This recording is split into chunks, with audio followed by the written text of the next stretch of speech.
In news on author Salman Rushdie, he was taken off the ventilator last night as he remains hospitalized with serious injuries after being stabbed at a literary event in New York State. Salman Rushdie's agent, Andrew Wiley, confirmed that the author was taken off a ventilator and was able to talk without giving more details to the U.S. media. Hadi Mathur, the 24-year-old man accused of stabbing Salman Rushdie, pleaded not guilty to attempted murder and assault charges in what a prosecutor called a pre-planned crime. Rushdie was stabbed in the neck and abdomen by the suspect at an institution near New York City. A preliminary review of Mathur's social media showed him to be sympathetic to Shia extremism and the causes of Iran's Islamic Revolutionary Guard.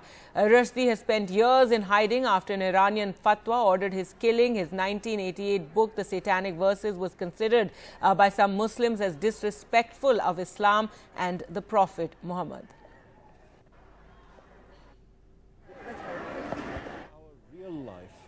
Begins after we die, and that this is just a step on the way to that. Right. Very dangerous idea because it makes human life very cheap.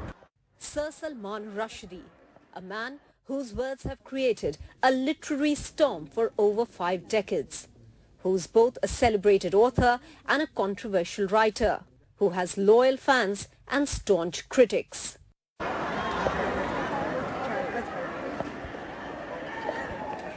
Years of exile and hiding have marked British Indian author Rushdie's life.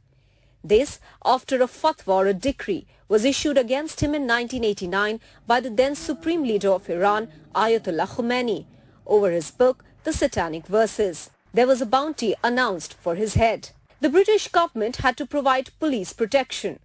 If people in India had not cared for it, then it doesn't matter how many Booker Prizes. Frankly, if I can make it... Yeah, I mean, I've had a number of people come to me saying, where's the bad bit?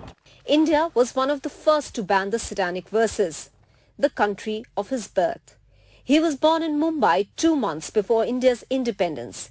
He was 14 years old when he was sent to England to study further and subsequently became a British citizen. He pursued advertising and worked as a copywriter. Along with that, he also kept writing novels. He worked as an actor for some time as well. While the Satanic Verses ended up making him controversial, his much acclaimed Midnight's Children in 1981 won him the Booker Prize. Over 5 million copies of the novel were sold. My father's family was an old Delhi family. Yes. My parents, as I say, they moved from Delhi to Bombay just before like the year before I was born. So I never actually lived. Right. In my childhood, I never lived in Old Delhi, but it was where my father's family was from. Right. And you speak so fondly of your father in your book. There were difficulties in my relationship with my father. He taught me not to believe in religion, yes, but he had enormous scholarly interest, particularly in the history of Islam, actually, which then he handed down to me. There was also an uproar over his book, The Moor's Last Sigh, and fringe Hindu elements blocked the sale of copies in Maharashtra. Many believed a character in the novel depicted Bal Thackeray. Rushdie wrote to Narasimha Rao during that period. NDTV has learned that this communication also set the ball rolling for Rushdie to get a visa to India after almost a decade-long exile in 1999. It was also around the same time, in 1998, that Iran withdrew the fatwa against him.